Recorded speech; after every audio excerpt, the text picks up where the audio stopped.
Okay, I believe we're live. So, welcome everyone. Today's live stream is about Linux and the Vim editor. For those of you who are new to Vim, this is a complete hands-on video where I'm going to be using Vim on Windows machine, and also I'm going to be teaching you how to make sure you have the Linux environment Ubuntu installed on your Windows system, and then after that you could run some commands and get some experience out of it. So what we're going to be doing is, like before, I'm going to make sure that I have the terminal opened up. I would prefer going out with Scratch, so I'm going to tell you the entire process. You can see over here I exited out my Vim editor, and if I could just clear it, or sorry, if I exit it out, that's just my terminal. What I'm going to first of all do is make sure I have WSL, Windows Subsystem for Linux, installed on my machine. To do that, I would have to go to PowerShell. I would have to run this as administrator, and then once I have to accept the UAC prompt, I have to make sure I have WSL installed. So when you do WSL -- install, this should install the WSL Windows Subsystem for Linux, and after that, you could see over here, it would allow you to restart your PC if prompted, and then when you type in WSL, this launches the Linux terminal, and it would install Ubuntu with it, which is the Linux distribution. Now if I exit that out and I just open up a command prompt, I would put this command prompt on the left just so that you could see it more easily. Make it a little bigger, and we'll go from here. So the first thing is I'm assuming that we already have it installed, and we're going to install additional Linux distros. Open the Microsoft Store, search for distributions like Debian, Fedora, and install them. You could, and it's optional, but we're just going to move on. So what we're going to be doing is, first of all, we're going to go into the WSL system. So we're going to go to clear, CLS. This is Windows, remember. When I type in WSL, you could see that I will be logged into my Linux machine. So you can see over here that we have the name of the user. I created the user at the host name, which is the Linux computer name. Then we have colon, and then we have MNT, which is mount, C drive, users, and then we have a GNG, which is a user. Now this is basically a path that's being mounted, and I basically gave you a brief understanding over here that this Haris means my username, and Hassan basically means the machine's host name, while MNT, C, users, GNG is the current working directory, which is a directory on my Windows file system. And it's kind of like C, users, and GNG mounted within WSL. And then that dollar you see over here indicates that this is not a root account or a root user, so it's basically a regular user. Alright, we could change that and make it simpler, but I'm not going to go there. And I'm just going to configure and install Vim in here. So what would I do is I would first of all clear that. You could use pwd to just check your present working directory, print working directory, and then you could see that it's being displayed. What I want to do is I want to install and configure Vim, which is basically the editor of choice. Open the WSL terminal and update the package manager. So we're going to update the package manager by typing in. First of all, we're going to be typing in sudo, and then we're going to be typing apt, and we're going to type in an update, and then there's this %, we're just typing in two commands, so sudo apt upgrade, and then we have -y. When I do this, it asks me for a password. Remember to remember your password. Just type in my password, and it installs all the stuff that I need related to Ubuntu, and it would install and update the package manager. Okay, so it would take a bit of time, and once all these packages are updated and installed on my system, I would move on to the next step. So before that, I would like to answer a couple of questions if you have any. I would like to see the chat. If there's anyone watching the stream, would be great. Yeah, so what we have here is, welcome to the stream. Okay, sorry. Let me see, check it out. Okay, there you go. Yeah, and the current stream bitrate is lower than the recommended bit rate. We recommend that you use a stream bit rate that's higher, but it doesn't really matter. But yeah, I mean, we've successfully updated all our packages, and now we can move on to the next step, which is installing Vim. So if I do clear, now if I type in the command, which is sudo apt install, and then we have Vim, and then we have -y flag. So this would install reading package list, done, building dependency tree, done, building state information, done. Vim is already the newest version, and then we have the version of the Vim, and Vim is already Vim set to manually installed, 0 upgraded, 0 newly installed, 0 to remove, and 0 not upgraded. So what we could do is we could check the Vim installation by typing in Vim, and then we have -- version. So I think I typed in a wrong. Okay, so if I typed in Vim -- version, this tells me that I have VI improved. Okay, 9.1, and then we have the date over here, compiled November 6, and this is the latest version of Vim. So that's exceptionally done. And now what we want to do is we want to create a Vim configuration file for customization. So you could basically do that using Vim tilde, and then we have /.vim, and then we have a RC. This does create a configuration file. You could write stuff onto it, but right now what we're going to do is just going to write colon and Q and press enter. That's just going to exit out from that place because we don't want that. It's just optional. Now after that, add some starter settings. These are some optional things. You could set number, syntax on, set auto indent. I feel like if I type in set number, and if I go inside there, but it would give us that later on within the Vim editor, but use Vim in a GUI friendly terminal. Now what we're going to be doing is we're going to be installing Windows Terminal. Like I said, we are in a folder. If I do ls, this will list the directories, and you could see that I have a couple of pictures over here, Postman, and options here like my desktop, my documents, my downloads folder. So I could basically create anything over here. What I would prefer is I would go to a documents folder. Let's see documents right here. I would say change directory to documents. Okay, now I'm in the documents folder, and if I ls, you can see I have a couple of things within the document folder. So what I would do is I would create a folder over here. I would say make directory, and then within this directory I would call this as Vim examples. Okay, and when I did that, if I do ls, you could see that I have Vim examples right here. Now that's a folder, so I could just go within that folder using Vim, and then you could press in tab, or that would autocomplete it, and then what you are is inside that folder, which has nothing. Great. So now that we have that, you could actually create a Vim file using vi, and then suppose you say vim1 dot, let's say txt. Okay, so this would open it up in the Vim editor. Now there's this command which is called normally what we are in is basically in a mode where we could actually insert things. So I mean, we're in normal mode, so when I do I'm in insert mode. Now I could type in things like whatever I want, so I'll just say hello world. If I press an O, so I think it's Control O, or no, it's basically Shift O, I think. No, okay. So if I press enter, I would go to a new line, and I'll say second line, and then I say third line.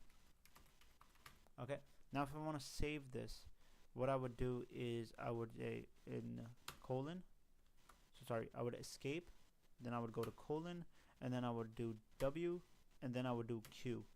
This would save the file, and it should be present if I do ls. Now you can see vim1.txt. If I do a command which is called essentially, if I want to just see a portion of the file, I could say cat vim1.txt, and it would display what's inside the file. All right, Cool. So now we want to use Vim in a GUI friendly terminal. Install Windows Terminal from the Microsoft Store for a better experience. It supports multiple tabs and is more customizable. Now we want to practice exercises. Linux command practice. There's some file navigation, and use cd, ls, and pwd to navigate and list directories. So Linux command practice. So basically over here, just like how we created, you could see that this is just going to create some directories, and you create a practice folder and you go inside the practice folder. After that, what they're doing is creating some files called file1 and file2. If I just run these commands over here, it will create 2 files. Alright, after that we edit a file with Vim. What we do is we go inside this file. So I'd say Vim, and then I say file1.txt. I get it open. Now copy and move files. Now this is basically something where you could say contents, let's see, contents in file1.txt. Now I want to get out of this, so I escape :W, and then we have Q. You can see that command being executed, and then we have clear, and we have ls, and you can see 3 files being displayed there. If you want to copy and move files, what you could do is copy file1.txt, okay, and then you want to create a file to file1_copy.txt. So this should make a copy of it, and if you see ls, this creates another file which is called file1_copy. If I do cat and I say file1_copy.txt, this should say the contents in file1.txt. Basically, it created a copy and it exists there. If I do mv and I say file2.txt and I want to move that to renamed. Okay, so move allows you to move that file within one position to another, but it also allows you to rename it. So I change file2.txt to renamed_file.txt. If I do ls here, that the file2.txt is now renamed to renamed_file.txt. Again, that is amazing. What we could do next is permissions. Modify file permissions using chmod. So if you do ch, change mode, and then you do 644, and then you type in file1.txt. Now, what is this thing? It changed the mode for it. Now, if you want to know what this is about, you could basically just type it in somewhere like ChatGPT, and it would tell you what does this mean. Okay, let's just run that, and it will tell you that the command chmod 644 file1.txt is used to change the permissions of the file. Alright, so suppose we have file1.txt to a specific configuration. Breaking down chmod 644, we have chmod configure command to change file permissions in Linux. And then say for a numeric representation of file permissions. In Linux, file permissions are divided into 3 groups. We have owner, the user who owns the file, group, other users in a file's group, others, all other users. And each group has 3 types of permissions. We have read, allowed to view the file's contents, write, W, that allowed to modify the content, and execute, X, allowed to run the file as a program or script. Now we have an understanding 644. Essentially 644, the number 644 represents the permissions for the owner, group, and others. So 644 represents the permissions. Position 6 represents owner, value is 6, binary representation is this is how you write it, 6, permission is RW hyphen, and we have 4 group, and we have 4 others. So value 4 4, and this is how you write 4 in binary, and then you have this R hyphen hyphen. So owner 6 can read and write to the file. Group can read to the file, can only read to the file. So group. So after running chmod 644, the file permissions look like this. So essentially what we do is we can read and write the file. So owner can read and write the file. A group can only read the file, and others can only read the file. So this is here. Hyphen indicates it's a regular file, not a directory or a specific file or a special file. RW hyphen owner can read and write. R hyphen hyphen group can read only, and hyphen hyphen users can read only. So basically this slash in the beginning or dash indicates that it's a regular file. Okay, when to use this? It's commonly used for files where the owner needs full access, read write, Other users should only have read access, ensuring the file is viewable, but not modifiable, right, by others. All right. So after that, if you need a further clarification, feel free to ask. This is great. It's excellent, and we can move on to the next part.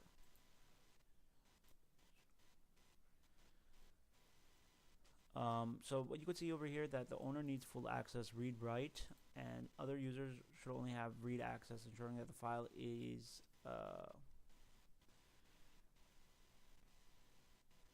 yeah. So that's basically it, and essentially that was the mode. And you could see over here there's this mod, just one more. So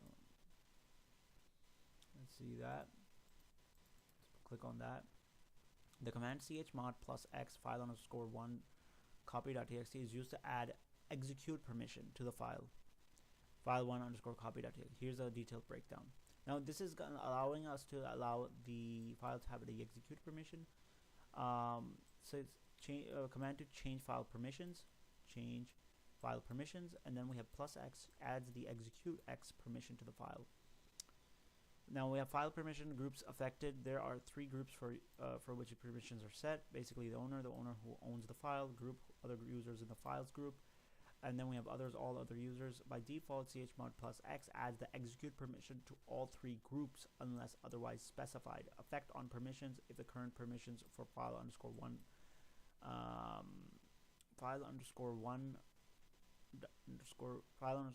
one underscore copy.txt are like this.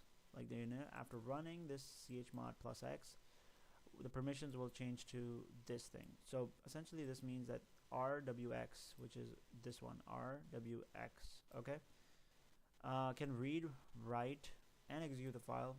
Owner group, what is it, r-x can read and execute the file, and others can read and execute the file. That's amazing, and it just updated that. And why add execute permission? For scripts, adding plus x allows you to run the file as a program or script. So essentially you could run the file for programs, makes binary or compiled files executable. You can check the updated permissions using ls-l file1 underscore copy.txt. It will display something like this. You could use that, and what we could do is we could move on to the next step, which is essentially going over here, and I'll say chmod plus x, and then we have file1 underscore copy.txt, and basically I changed the permissions to the thing, remember, and we could verify that using ls-l, and then we have file1 underscore copy.txt, and then we have enter. So you can see over here that we are allowed to view this. Essentially, you can see over here that this is their user, and then we have group, size, date, and then we have file underscore one. Okay, so it gives us the entire thing over here. Pretty cool. After that, what we do is go back here. Processes and system monitoring. So basically you could top ps aux and kill process ID, networking, check network status, ping google.com. You could actually check networking status using just like ping google.com, and then it's ping google.com. It kind of like bytes of data, 64 bytes from rs in, and it's basically giving information. It's good for networking. Yeah, so after that, you can see over here 62.1 ms, 4369. It's constantly changing. And then we have Vim practice that we want to move forward with. So 1 second. I could just turn that off using Control C. It will terminate that. Clear. Now let's do some basic editing. If I do ls, we have some files. File 1, file 2 is gone. File 1 underscore copy, rename file, and with vim 1.txt. So what we're going to open a file, we're going to call it as vim, and then we have test.txt. Okay. Now insert mode, press I to start typing. So if I type I'm in insert mode. You can see over here, right? Save and exit, press escape and type WQ. So what we're gonna do is there is some sample text within this file. Okay, so I put some sample text within this file and I want to save it, right? So this reason to save, the way to save is basically escape, and then we have colon, which is command mode, and then we have W and Q. This means it would save the file into our system. Now after that we have the navigation. Use H, J, K, and L to move left, down, up, and right. Jump to line 10. So suppose we go back here. If I say vim, or we could also use vim vi.txt. It's a short way to do it, and it's still there. Now you could see that if you say colon and then you say 10, because there's only one line, I mean it can't go there. So you know, you could actually search for a word. So if I say suppose if I say colon, so slash word, so you can see word is not there, but if I search for something like sample, you can see that exists, right? Editing shortcuts. So we have delete and other things. I wanted to open up a file, and this is part of the Linux system. I feel like there's a video that covers that, and so I would just open that video up. 1 second, let me just open that video up. I think it's called Linux video series. I feel like maybe it's gonna be somewhere over here. It's a pretty nice series and it gives a lot of information. I think it's this one, I believe it is. And what the person did here was type in this command that allows you to where have you replace. This is yeah. So if you do escape, let me just escape out from here because we're gonna be having to write a lot of stuff. So it's better to just quit from here. So you could just instead of saving stuff, because we didn't even change it, you could just use clear. And what we would do is clear, and then we could type in vi tilde slash dot profile. If I do this, you can see this appears, right? So once this appears, what I could do is go back here, and now we could test in some of these file commands. So you can see over here, I'm in normal mode. I could basically just navigate. After that, what I would do is I would kind of like, I could delete some files. So suppose if I want to kind of like delete some kind of file, like suppose this one, I would do dd. It would delete the whole line. If I want to just delete one character, I say d, sorry. If I do x, it would delete one character, right? One character, x. And if I do, I think it's called x and then 5 and then x, they would delete 5 characters which are afterwards. So if I do 10 and then I do x, it would delete 10 characters which are, you know, afterwards. If I want to move like word by word, you could use W, and this would navigate you as word by word. I think there was one which is called N, or maybe no, not N. So copy a line, you could essentially copy a line using Y, and then paste a line using P. Okay, and it just pastes it right there. So you could just do that and it should paste the line for you. Okay, cool. So this is called yanking and pasting. So you can see how I just basically copied a line. So suppose I want to copy this line and do YY, and then after that I could just paste the files right here. So if I want it, I'll just say P. Okay, and the files. You know how fast that is. Pretty cool. After that, we want to undo. You could use U, and that just undoes your command. If you want to redo, you could use Control and R. It just redoes the command. Open multiple files. So let's just quit out. So we say colon and Q. We don't want to save anything. Now the thing is, no write since last change.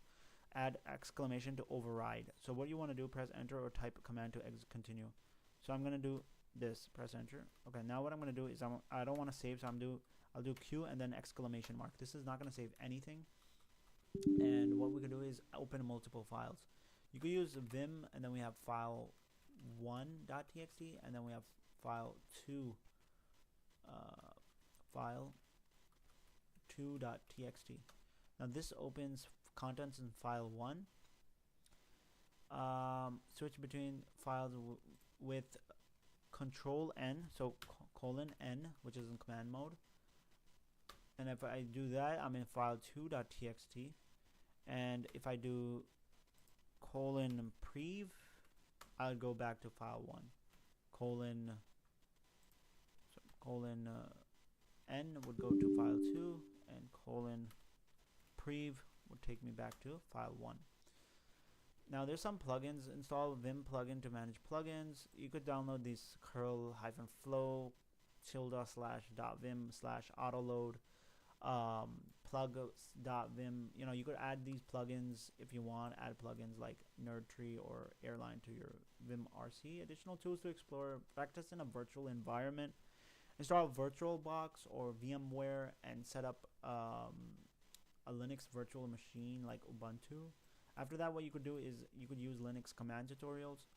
You could use websites like Over the Wires Bandit, provide hands-on challenges. Also some coding and configuration. What you could do is practice editing configuration files like .bashrc or vimrc and try scripting in bash. What you could do is you could just type in hello world, and then after that you could change and you could run the command. Let's just do that pretty quickly. It's pretty simple. What I do is I would go out here and I would say W and then Q and then exclamation. This won't save anything. And what I believe is it would because we have file 1 and file 2 wasn't created, we didn't save them actually, so that's why they didn't exist. But if you type in a like bash, you could just type in echo, and this is just gonna write something. So suppose you want to write something like hello, or let's say we want to write coding, and then we have cleverly. Okay, and then what we do is we do this greater sign, and then we say we want to write that in a file called hello.sh. If I do that, you could see over here we have a file named hello.sh. Now this is a shell bash file, so we could do this permission of chmod +x to make it executable, and this name the file. Now this is a executable file, and we just type in /hello.sh. It would run, and you can see over here coding command not found. So let's go back to cat, and then we say hello.sh. What is the problem here? So you can see over here, well, the problem here is that I think I made a mistake maybe. So I'll say the file. Maybe I yeah, I think it's like maybe the file didn't execute properly, but tips for mastery. So I'll say vim, and you could do vi hello.sh. This is just that. What I think I could do is colon. Sorry, not colon, but insert mode I, and then I think it's like echo, and then you could put in this as like quotes. Not sure, but let's see what happens. And after that, I want to save it. I could really save it with colon, sorry, escape colon W and Q. I don't think so this is gonna work, but if I do /hello.sh, okay, it worked. So that's how it's executing my script. After that, we have tips for mastery. Use Vim daily. You know, the more you practice Vim, the better you're gonna get, and that's key to this. I would recommend checking that as, you know, a priority, as well as some experiment with Linux utilities. Learn commands like grep, awk, sed, and find. Build real projects, automate tasks using bash scripts, set up a small web server using Linux tools. You can make a web server using Nginx or Apache. After that, join some communities, participate in forums or subreddits like Linux or rvim, and then read documentation, explore Linux man pages. After that, use Vim's built-in help, which is that. And then after that, if I say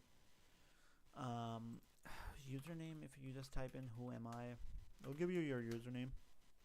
I wanted to go over some of the other commands that are a little bit important to know, so let's just go into them and then we'll finalize this. So one of the important commands, we have to go back to this file, which is vi, and we have tilde, we have /profile. If I type this in, we have this bunch of files, right? So some of the commands that I wanted to cover in, so let's just make this bigger. The first thing is we're gonna be in this file, right? So what I would do is I would go to the insert mode you can see I could just move over here really freely, and what I would do is I would copy some things. So let's suppose if I go and want to copy, so I would go here, and I could do insert mode, escape, and I'm back to this mode, and then I could go to, I think it's called so there's a couple of modes. I'm gonna go back to that video. There's one which allows you to highlight, so it's gonna be where you are which is insert mode, replace mode, and then insert mode, replace mode, normal mode, round, command mode, insert mode, and I think replace you are typing is replacing the existing text in the document. So yeah, this allows and look at some examples by editing this file. So vi allows you to replace some content. Let's suppose we go here, and what happens is that you could go to any kind of file, and this guy's basically in normal mode. After that, you can move on to the document, just like I said. You use W. W key is moving one word at a time. It's going right. After that, you could use B to move backward one word at a time, so it's going to go backward. After that, if you want to go to the beginning of the file, you could basically use, I think it's that, yeah, so if you want to go to the beginning of a line, you could actually use 0, I think so. Yeah, so the 0 key would take you to the beginning of a line. So let's go over here, and if I type in 0, it would take you to the beginning of the file, I think the beginning of the line, and if you type in $, it would take you to the end of the line, right? After that, we have other commands, like Control F to go forwards by a page. It would just take you, and Control B to go backward by a page. And after that, we have commands like G to go last line of a file, and then we have, I think, numbering, where you could say like 4G, and then it goes to the 4th line of a file. So I say 4G. Yeah, so I'm supposed to be going, 1 second, so I'm in here, escape, so I'll say 4, and then I think it's capital G. It will take me to the 4th line. You can see my cursor's over there. Yeah, so 4 and then capital G, just make sure that works. You just have to make sure that you're typing in capital G. Okay, so Shift G. After that, we have what else do we have? We have the command which is go to norm. Yeah, so what we have is another command that is go to from normal mode to command mode. You could just use the colon, and that would take you to the command mode where you type in some commands, and then you could use the escape key. This is a really great YouTube video. I would really highly recommend watching this one. After that, what you could do is you could type in the escape key, go from just back to normal mode. After that, what you could do is you could use the I to go to insert mode, and yeah, you could start inserting some text into the document. After that, we have escape, go from that, just going backwards. Okay, this is now replace, and this is something that we wanted to see. hit the escape key. To go from the normal mode to the replace mode, hit capital R or the insert key twice. So if we keep type in capital R, sorry. So if I do Shift and R, we're in replace mode. So you could see over here, we could just type in something that we want to replace in. So this is A, right? And then I just press in F, it will change the A to F, right? If I want to go here and I want to change this A over here, right? I will just press in H, it would change that install to that. So you could see that it's working pretty quickly and easily. You could see that on the bottom, it tells me that I'm in replace mode. So capital R will take you to the replace mode, or you continue can to hit the insert II 2 times, it would be in the replace key mode. will just toggle between the insert mode and replace mode. Capital R or the insert key twice. Continuing to hit the insert key will just toggle between the insert mode and replace mode. And once again, if you look at the bottom status bar, you can tell which mode you're in. Yeah, you could keep toggling. So you could say RR, you're basically in replace mode. So if I do double I, one I, yeah, I'm in replace mode. But if I go escape and then I do I'm in insert mode. But if I escape and I do II, escape, and then I do escape.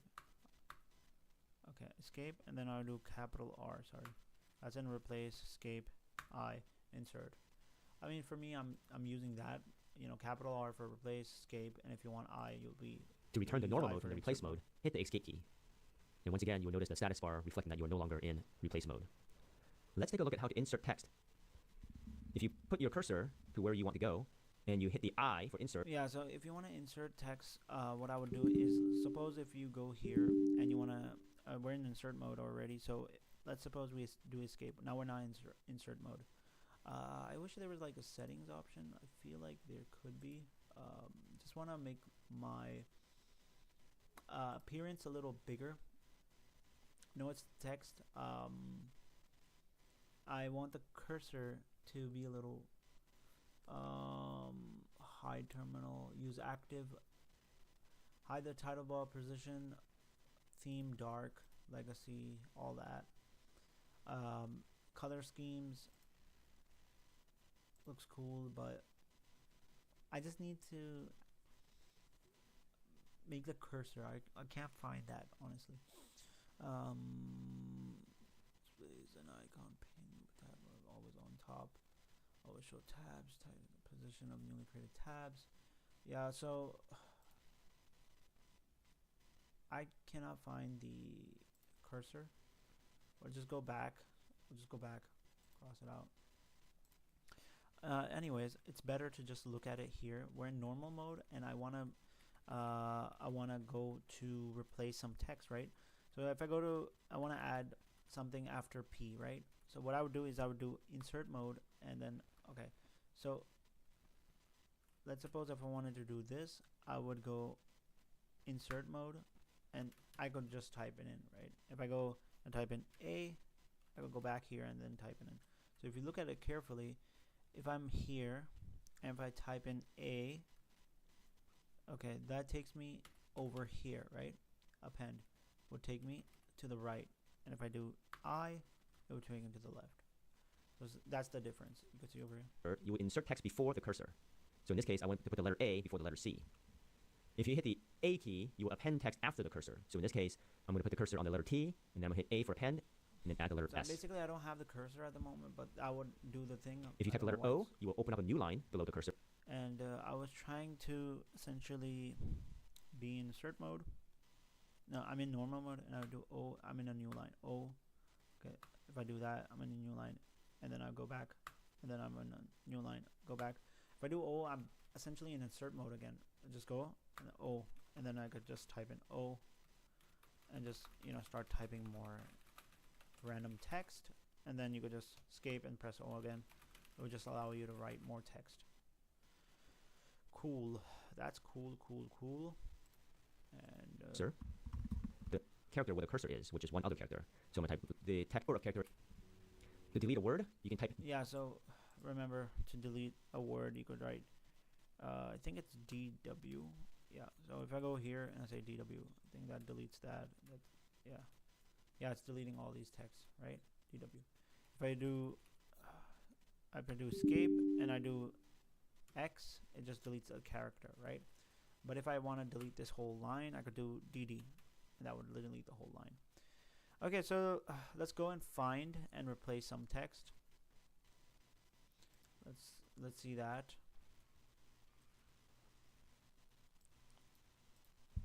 And because the arrow keys to move to a different part of the file, then type the capital P to put this now. So let's go to the line of interest and type capital Y for yank. This current line is now copied into the paste buffer. We can use the arrow keys to move to a different part of the file, then type the capital P to put it before the cursor. And because it is still in the paste buffer, you can do this again.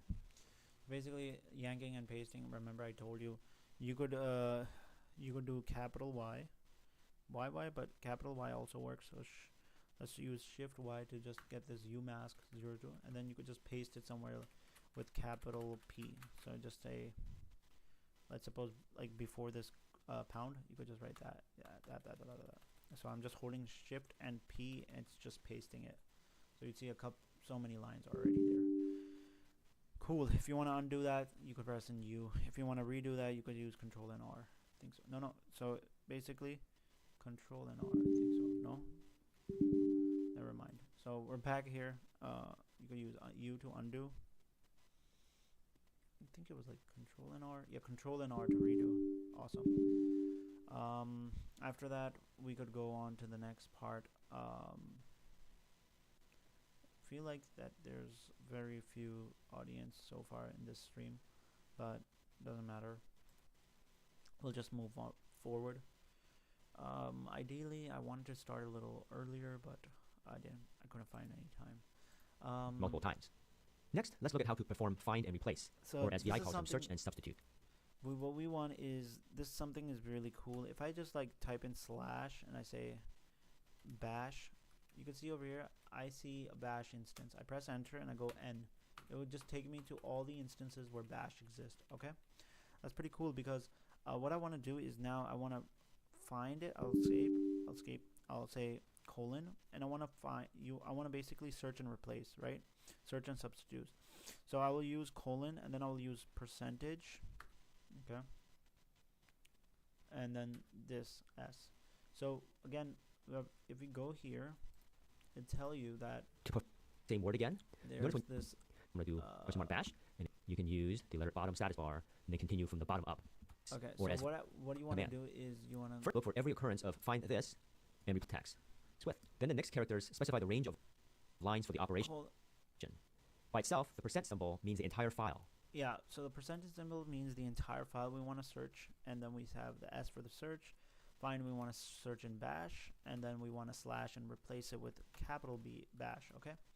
And then I'll say global mode that you want. And now if I did that, you could see all these places where bash existed is now capitalized. That was so quick. And you know, that's pretty amazing. What you want to do is now, if you want to redo that, undo that, you could just write in Y.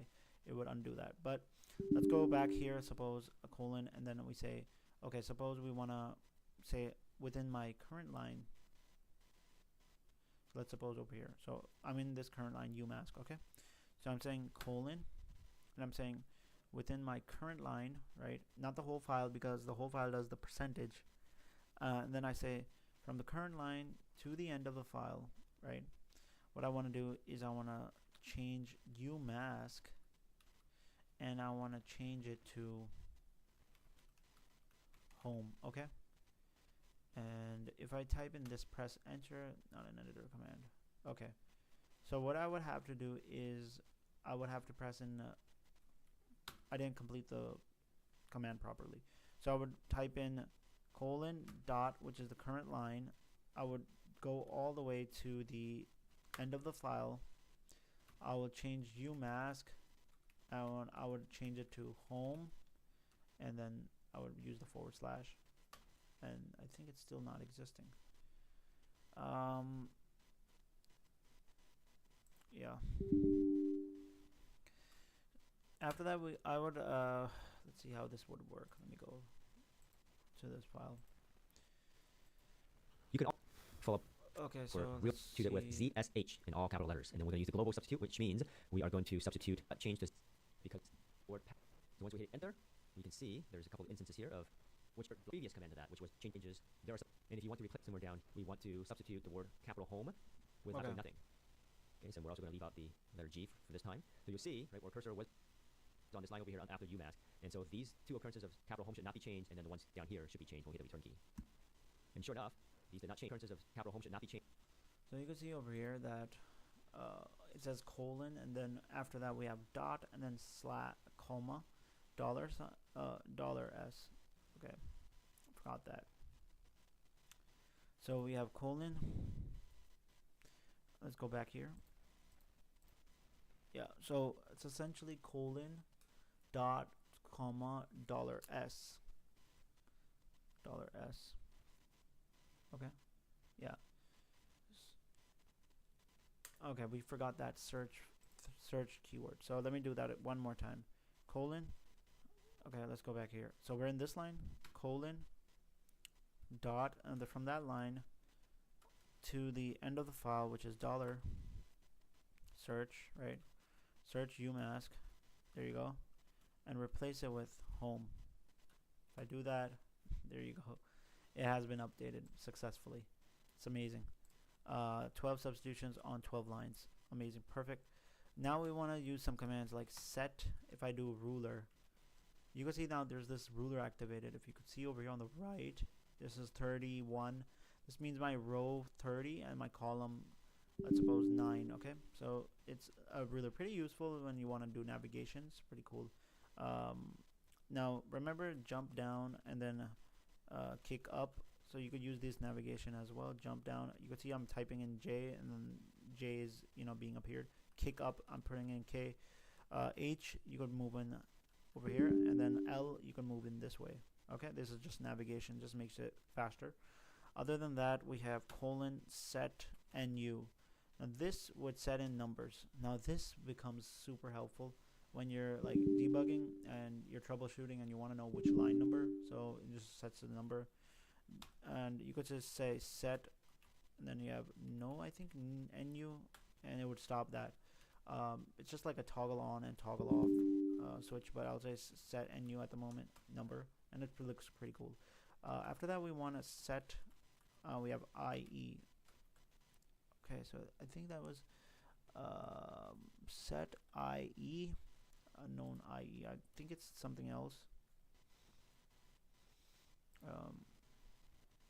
Let's see, what was it over here? No, so and then exclamation mark if you don't want to change anything, or if you do, you're there bash in this file. It's great for taking handphone, save the file to hear yours to give up to that. So Add more case. And they actually could be very useful when you're getting tech support and the person helping you tells you to look at certain line of case. And so what's going to happen now is once we have it set, and when you do a search, let's say bash for example, now it is going to so it's called IC. It's ignore case. Basically that's what it means. And when you're kind of like searching, like say set IC ignore case, if I do that, what happens is that now if I search in something like bash, it would give me any instance. If I type in bash, it would give me any instance. Let's go back. Bash, and if I do N, it will give me any instance, even if there's capital bash. You see that? It ignores the cases, and it even showed me this one. That's pretty cool. Then you could just say set no NIC. I'll just reset it backwards. So it's amazing. It's a nice tool. If you go back to normal mode, let's suppose we're in normal mode right now, and if I do U, this will undo my changes, right? And then W is essentially moving forward one word at a time. Remember, B is moving backward one word at a time. And then we have O, which is to begin move to the beginning of a line. So essentially, if I do that, it would just go here, and it would just move to the. Okay, if I do, I think it's like Shift and O. Okay, if I do Shift and O, no. Okay, never mind. Yeah. Okay, yeah. So it's moving to the beginning of a line. After that, we have a dollar. Basically, moves to the end of the line. After that, we have Control F. Now Control F would move to the forward by a page, and Control B would move backward by a page. So if I do Shift and G, it would essentially end a file. It would go to the end of file. And if I say something like 4G, let's go here, it would go downwards by 4. So I say 4, Shift and G, it would go 4, 4, and then Shift and G, it would go 4 steps downward, go to the 4th line. These were pretty much it with the files. You could just simply do Control W, colon W Q, or you would say not colon and then Q exclamation, and it won't save anything, right? And that's pretty much it with this file. There are some couple of commands later on which I really liked. Like suppose if I type in V and I say system notes or something, okay, .txt. Now it would open up that Vim. After that, you could see that we are in here, and you can use reads the specified line.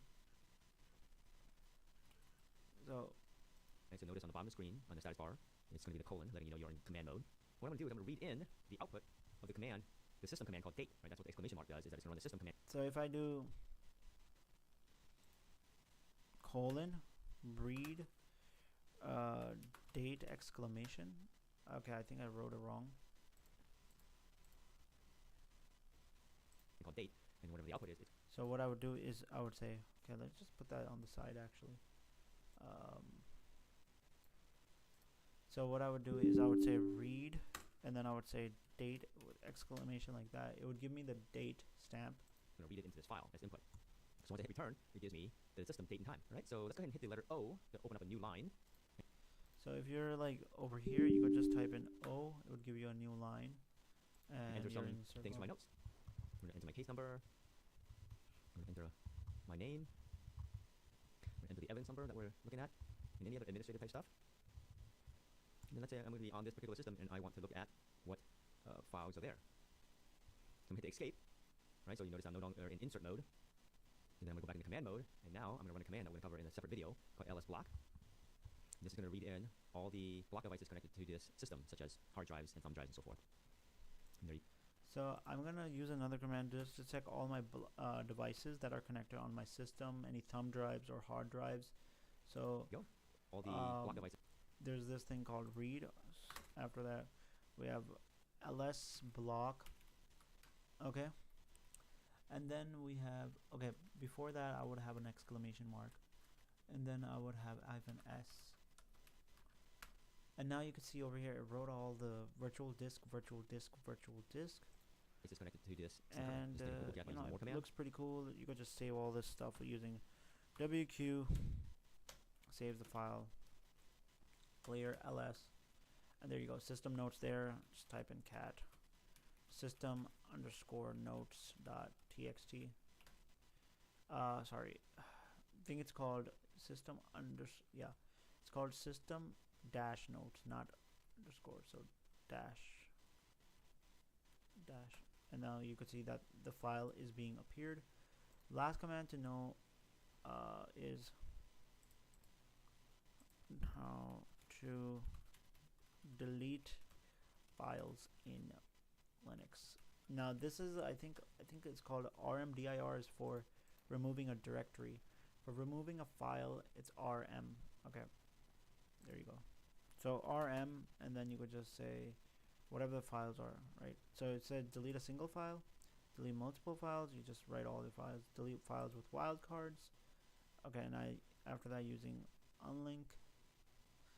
I like wildcard, so you could just say rm, and then you say everything that includes .txt file. And you could see, remember that before that there were like this for like 5-6 files. Right, just type this command and make this bigger. Clear it ls. You could see only one sh file exists. You could remove that as rm hello.sh, and if you clear it and ls, you have no more files existing on your system. Go back one step and over here, if you do ls, you can see we're in that folder again. Remember, this was a folder called Vim examples, and you could actually find this folder using C users GNG documents, and then type in Vim examples. So if I just go here, just make sure that that file, okay, so because this says small, I would put in the bigger C. Okay, so what I would do is I would go to File Explorer, and then within it I would have documents. Vim examples was created by my WSL Windows Subsystem for Linux, but that was pretty much it with this Linux tutorial. Hope you liked it. Hope you thought it was insightful. Hope you thought it was informative. Any questions, concerns, or any thoughts, feel free to let them be written down on the comment sections. Check out my new Amazon affiliate program page. It's in the descriptions of the videos. You can check them out, and I would recommend some products to get. They're pretty cool.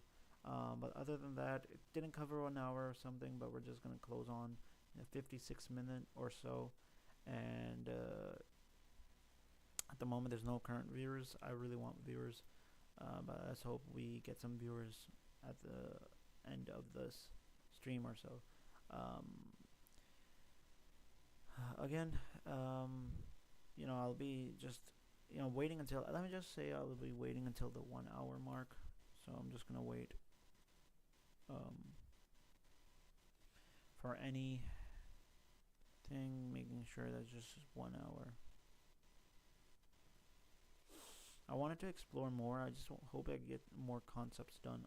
I want to complete new things, you know, related to programming. I want new topics, so I would appreciate if you could check those topics out. Let's just go to the YouTube actually and see like what topics are being popular these days. If you go here, this was kind of like the best way to learn Linux and Vim, but I had a community post, so I did a live stream on Linux. You can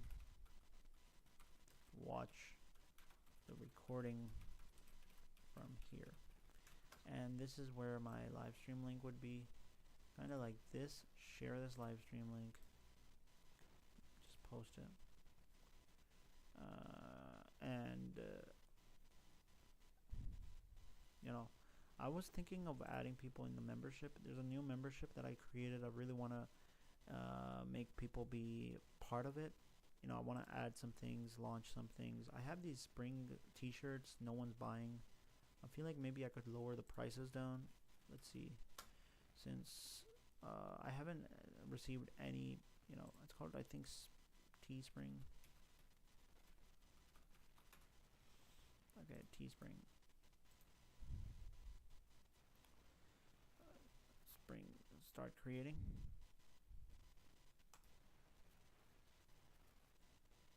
Okay, so what we're going to be doing is log in. We're going to log in with our Google, and we're just going to make sure we're logged in properly. And discover creators. I think we're in our create analytics. Let's look at create. Go back to, I think it was listings. And yeah, and we have these listings, so let's lower the prices down, I feel like. So yeah, so there's like a base price of $50. Why not? Profit is like $15.50. Why not we just lower it down to, I suppose, $40? I don't know, I'm not gonna get any profit anymore, but see, profit will be $4.50. Let's just lower it down. So save it, and let's do the same for the other things, right? So let's go to save change, view changes, and then go to listings again. Remember, we could we had like so many other things. Let's go to this item, clever joggers, Okay, so let's just lower this to, I think, 55. I don't know if that would work, but let's see. 55.00. Save.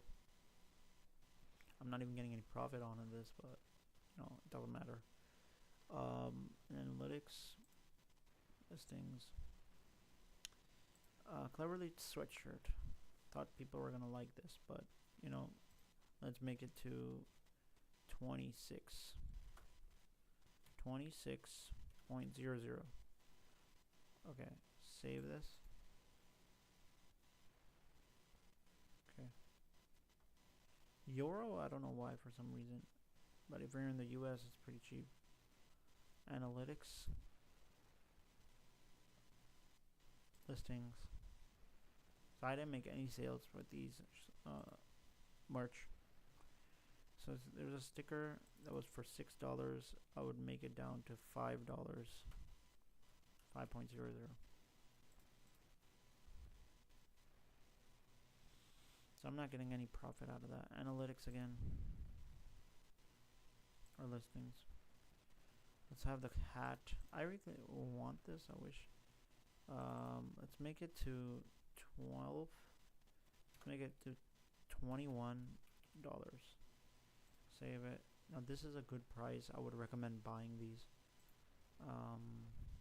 These update products should be updated now on the page. They should be reflected here. They're going to be reflected in a couple of time, but you will see that these products will be changed. But yeah, try these products out. I want some sales. I thought they'll be doing something, but this whole year there was no performance on them. Other than that, be sure to check out some of the new series that are being created, just like this web development series, lead code series, and the Mern blog, and the Rust and the Mern stack videos are all in this channel. This series was a new series that I started, and there's a new instructor, and if you like the style of teaching, feel free to let me know so that we could improve the quality, and if not, then we could if you like it, any feedback, whatever it is, just let me know. It's amazing to have my younger brother teaching web development to you guys, so I would recommend watching those series. Other than that, I think we're pretty much it. I'm gonna be signing out, so I'm gonna close this, and yeah, we're beyond 1 hour, but yeah, we're gonna be ending the stream now.